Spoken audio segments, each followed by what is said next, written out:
en ce moment même, sur les 4610 prisonniers politiques qui sont toujours dans les prisons israéliennes, il y en a un peu plus de 1600, 1700, me dit-on, qui sont en grève depuis maintenant quelques jours, et ce n'est pas... nous avons l'habitude, nous ici à l'Humanité, puisque nous suivons beaucoup ça, de traiter, de suivre ce qu'est une grève ouvrière, ce qui est une mobilisation ouvrière, mais une mobilisation de prisonniers politiques répartis dans tant de prisons n'est pas la même chose, n'est pas d'une même nature du point de vue de l'organisation et du point de vue des pressions qu'ils reçoivent eux-mêmes dans des conditions d'isolement. Et donc le combat qu'il faut continuer à mener maintenant, après avoir obtenu la libération d'un certain nombre de prisonniers politiques en 2 vagues, c'est la libération de tous les prisonniers politiques palestiniens, car il n'y a aucune raison que celles-ci et ceux-ci sont détenus dans les conditions où ils sont détenus. Il faut savoir qu'il y a des femmes, des jeunes femmes, qui accouchent aujourd'hui dans les prisons israéliennes. Il y a des enfants qui sont retenus dans les prisons israéliennes. Il y a le tiers du Parlement palestinien retenu dans les prisons israéliennes, ce qui dans des conditions infernales. Et donc ce combat, nous allons à l'Humanité, avec toi, si j'ai bien compris, avec Jean-Claude et l'association qu'il préside, nous allons continuer à mener un grand combat pour ces libérations, car ceci est insupportable. Et comme est insupportable les décisions qui se prennent ces jours-ci, nous avons un camarade député de la Knesset, M. Baraket, qui est un député communiste israélien, qui, parce qu'il est communiste et arabe, est aujourd'hui devant un tribunal israélien accusé de 1000 mots, d'avoir attaqué une fois un policier israélien, une autre fois de l'avoir insulté, une autre fois d'avoir voulu démolir un bout du mur, qui est aussi un autre combat qu'il faut mener. Donc nous n'oublions pas, nous continuons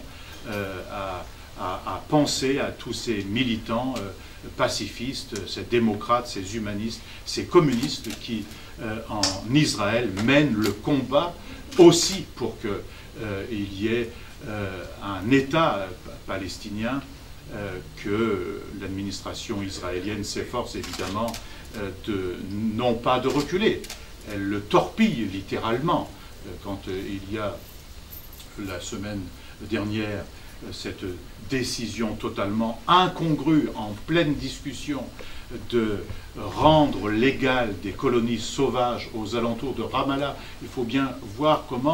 dans quelle situation se trouvent les pourtours de Ramallah. On implante des colonies, on fait semblant d'être contre pendant un temps, puis on modifie le système législatif israélien de telle sorte qu'on les rende légales. Donc tu pourras, tu le fais déjà, Salah, mais continuer à témoigner de notre fidélité à ces combats-là auprès des prisonniers palestiniens, pour l'État palestinien, pour le fait qu'on arrête cet apartheid dans cette région du monde. On fait, à juste titre, beaucoup de déclamations autour des révolutions arabes, et ceci est très bien. Il y a beaucoup de débats, mais en ce moment même, autour de cette zone, avec malheureusement ce qui se passe en Syrie, les tensions qui existent autour de l'Iran. Nous sommes dans une situation extrêmement dangereuse, grave, inquiétante à plusieurs points de vue, du point de vue des libertés et du point de vue de la paix, mais ne pas répondre à cette question, qui est, j'allais dire, la première question, j'ai retiré au dernier moment mon mot, mais qui est quand même la question première au sens où elle était la principale posée, c'est évidemment continuer à laisser cette zone très importante de par le monde glisser vers un avenir plus qu'incertain, un avenir conflictuel avec une multitude de difficultés. Donc cette arête de poissons qui existe dans la gorge de la planète, comme le dit si bien souvent notre ami Elias Sambar, il faut absolument l'extirper, sans quoi il n'y aura jamais de sécurité en Europe. Et au moment où on a un débat extrêmement ténu jusqu'au 6 mai pour élire un nouveau président de la République dans notre pays, nous aimerions des engagements bien plus solides et bien plus fermes pour que ceci